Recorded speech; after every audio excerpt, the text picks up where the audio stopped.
नमस्कार, स्वागत है आप सभी का। मैं हूं हिमांशु और आप देख रहे हैं हलचल इंडिया। बेबाक खबर तेज असर। आइए नजर डालते हैं आज की खबरों पर। मुजफ्फरनगर जनपद के सर्कुलर रोड स्थित एक होटल में पत्रकारों से वार्ता करते हुए IPPTA के वाइस प्रेसिडेंट व खेतान ग्रुप के CMD पवन खेतान ने जानकारी देते हुए बताया कि देश में कुल कागज का उत्पादन 25 लाख टन प्रति वर्ष होता है। इसमें से जनपद मुजफ्फरनगर में 4 लाख टन कागज का उत्पादन प्रति वर्ष होता है। मुजफ्फरनगर में ज्यादातर कागज वेस्ट पेपर से बनाया जाता है। लगभग 45 वर्ष पूर्व जितना कागज बनाया जाता था उसमें अब बहुत अधिक वृद्धि हो चुकी है। उन्होंने बताया कि पूरे देश में प्रतिवर्ष कागज उद्योग 80,000 करोड़ रुपए का कागज बनाता है, जिसमें से सरकार को 8,000 करोड़ रुपए राजस्व दिया जाता है। कागज उद्योग लगातार 50,000 लोगों को प्रत्यक्ष व 1.5 लाख लोगों को अप्रत्यक्ष रूप से रोजगार देता है। IPPTA के पदाधिकारियों व मुजफ्फरनगर नगर पालिका के पूर्व चेयरमैन पेपर उद्योग से जुड़े पंकज अग्रवाल ने बताया कि मुजफ्फरनगर जनपद के 50 किलोमीटर के दायरे में आने वाली पेपर मिलें लगभग 4 लाख टन कागज का उत्पादन करती हैं। पूरे गुजरात के बाद उत्तर प्रदेश के जनपद मुजफ्फरनगर में पेपर उद्योग का सबसे बड़ा क्षेत्र है। ज्यादातर पेपर मिलें बेकार कागज पर आधारित है। मुजफ्फरनगर जनपद में लगभग 45 वर्ष पहले 10 टन कागज का प्रतिदिन उत्पादन होता था, जो अब बढ़कर 11,000 टन प्रतिदिन हो गया है। उन्होंने बताया कि एक कागज को अधिकतम 6 से 7 बार रिसाइकल किया जाता है और इसमें हर बार लंबे फाइबर या केमिकल के साथ मिलाकर नया कागज तैयार किया जाता है। उद्यमी पंकज अग्रवाल ने बताया कि IPPTA 30 व 31 अक्टूबर को 2 दिवसीय सेमिनार का आयोजन मुजफ्फरनगर में कर रही है। सेमिनार का विषय बेहतर उपज व गुणवत्ता प्राप्त करने के लिए बरामद कागज का कुशल संग्रह और प्रसंस्करण होगा। उन्होंने बताया कि सेमिनार में दुनिया भर से पेपर टेक्नोलॉजिस्ट, इंजीनियर, वैज्ञानिक और प्रशासकों सहित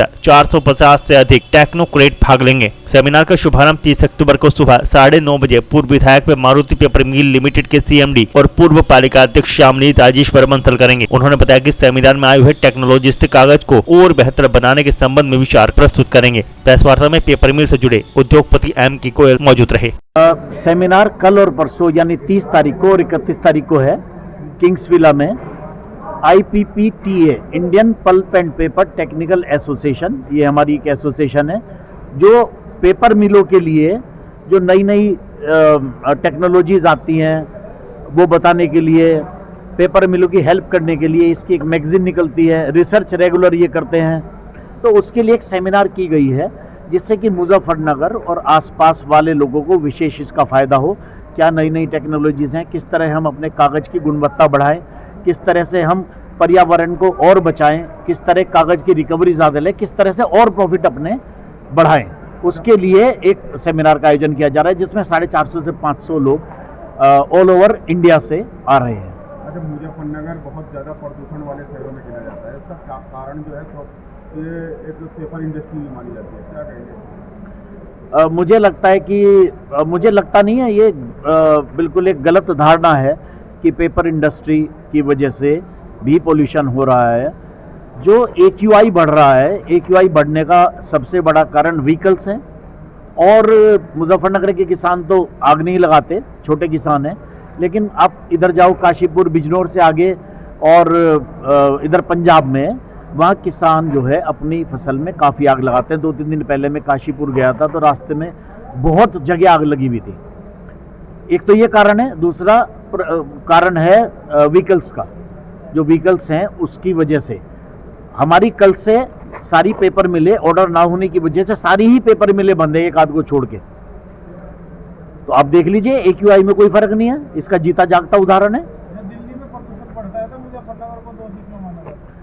दिल्ली में प्रदूषण बढ़ता है, मुजफ्फरनगर को उसमें दोषी नहीं मानना चाहिए। उसका कारण यह है कि मुजफ्फरनगर से साउथ की तरफ, दक्षिण की तरफ हवा पूरे साल में 5-6 दिन या 10 दिन चलती है, बाकी परवा होती है या पछवा होती है हवा। तो हमारा जो हवा है या तो बिजनौर की तरफ जाती है या पानीपत की तरफ जाती है, दिल्ली की तरफ यहाँ की हवा जाती ही नहीं। अगर मुजफ्फरनगर को उसका दोषी बता रहे हैं तो कहीं ना कहीं उन्हें सही स्टडी करनी चाहिए। आपके अनुसार किसान जो पराली जलाता है उसका प्रदूषण ज़्यादा फैलता है? देखिए, मुजफ्फरनगर में तो राइस होता नहीं, मुजफ्फरनगर में कोई नहीं जलाता, लेकिन जो बड़े किसान काशीपुर में या इधर बिजनौर से आगे और तराई एरिया में हैं वो जलाते हैं। उसके लिए सरकार को उनकी मदद करनी चाहिए, उनके लिए उन्हें मशीनें देनी चाहिए। वो उसे हम अपने बॉयलरों में जलाएंगे, वो वहाँ क्यों जला रहे? अच्छा, वायु प्रदूषण के साथ जल प्रदूषण भी एक बड़ी समस्या है, उसके लिए मुजफ्फरनगर की पेपर इंडस्ट्री क्या करती है? रेगुलर हम टेक्निकल सेमिनार्स करते हैं, रेगुलर हम कुछ ना कुछ करते हैं, बहुत सारे प्रोजेक्ट्स हमने किए हैं, बहुत सारे एक्सपर्ट्स को बाहर से बुलाते हैं, हमारी एसोसिएशन लगातार इसमें लगती है और हमारे एफ्लुएंट ट्रीटमेंट प्लांट बिल्कुल वर्ल्ड स्टैंडर्ड के हैं, बहुत अच्छा उनमें ट्रीटमेंट हो रहा है।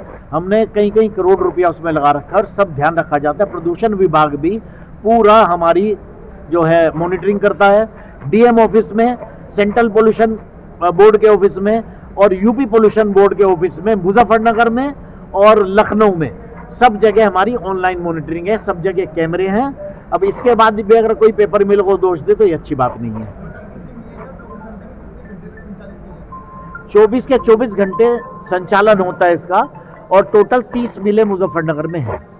वक्त हो चला है आपसे विदा लेने का। कल फिर होंगे हाजिर कुछ नई और ताज़ा खबरों के साथ। तब तक के लिए दीजिए हमें इजाजत। नमस्कार। देखते रहिए हलचल इंडिया, बेबाक खबर तेज असर।